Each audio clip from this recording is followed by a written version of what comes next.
Welcome to the Attack the Rat YouTube channel. This is Sammy Go Blue coming to you post U of M Michigan State basketball game. Before we get into that, if you have time, please press subscribe button. If you like the content you see, it helps us out a lot growing our YouTube channel.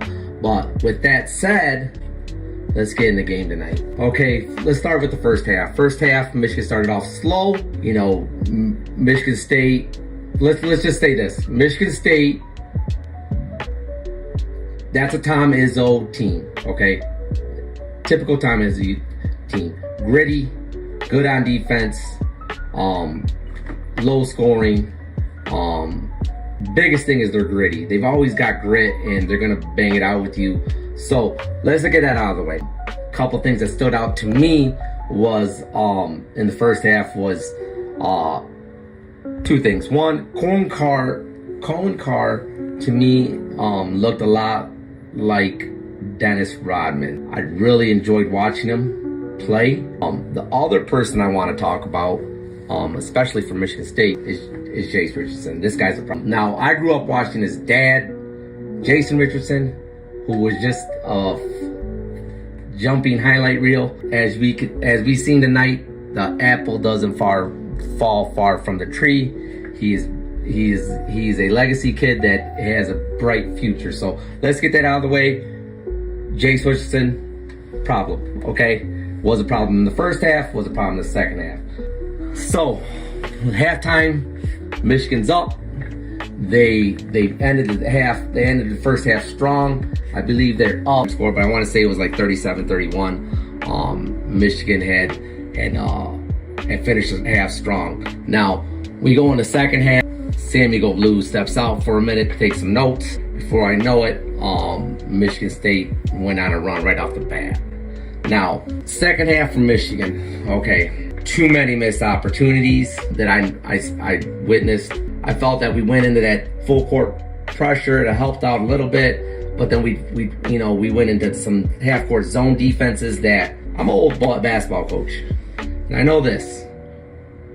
Zone defenses, the thing you have to do is, if you're in a zone defense, is keep the ball out of the middle. And I can't tell many times we gave the ball up in the middle, and it was productive for Michigan State. That was I felt a problem.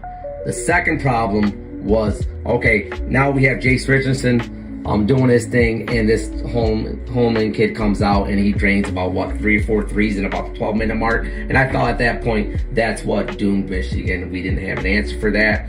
It was we tried to climb back. We were getting no production from our guards. Hats off to Golden and Wolf.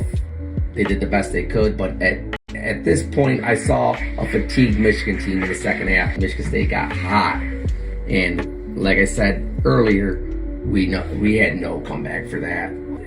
When Holman hit that third three, I think it was like, okay. I wouldn't say it was a juggler, but I would say that it was more like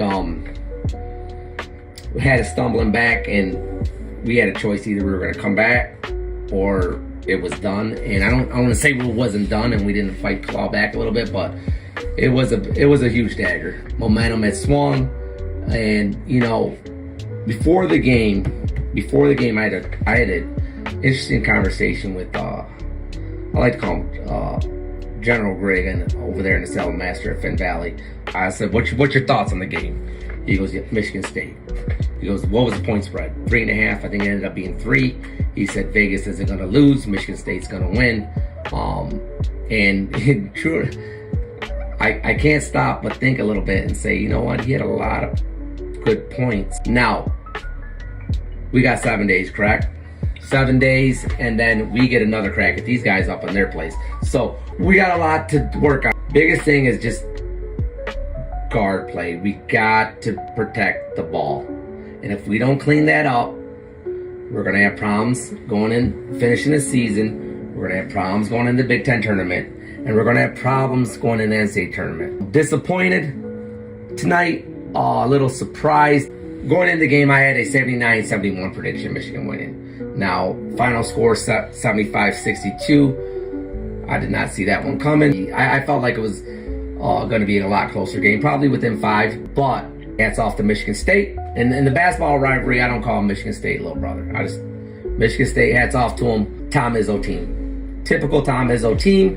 And we'll see you in 7 days. So, with that said, Dusty May, he signed an extension with Michigan. So, I mean, it's an easy decision for him. He's got the keys to the Cadillac. Why not? Okay, so he's a smart guy. It doesn't surprise me that he signed up with Michigan. Exciting news. We got Dusty May locked up, a young talent with basically an open checkbook. Oh, it's not stopping. I'm just joking. Not an open checkbook, but kind of. With that said, great game. We'll see Michigan State in 7 days. One thing I wanted to make sure I did today is I want to salute Tom Izzo. Great coach. Watched him when he was young. Since the 90s. Really been a great ambassador for college football. Been a great ambassador for that university. Nothing but respect for the guy. When he decided to take time out of his schedule in March of 2011 to come visit Finnville's high school basketball team after their teammate had fallen, that says a lot. And the people in Finnville will always be grateful for him. But other than that, until next time, you'll see me before the NCAA tournament. Sammy will go blue, will come out, and he will give his prediction. Take care. Smoke them if you got them. Go blue.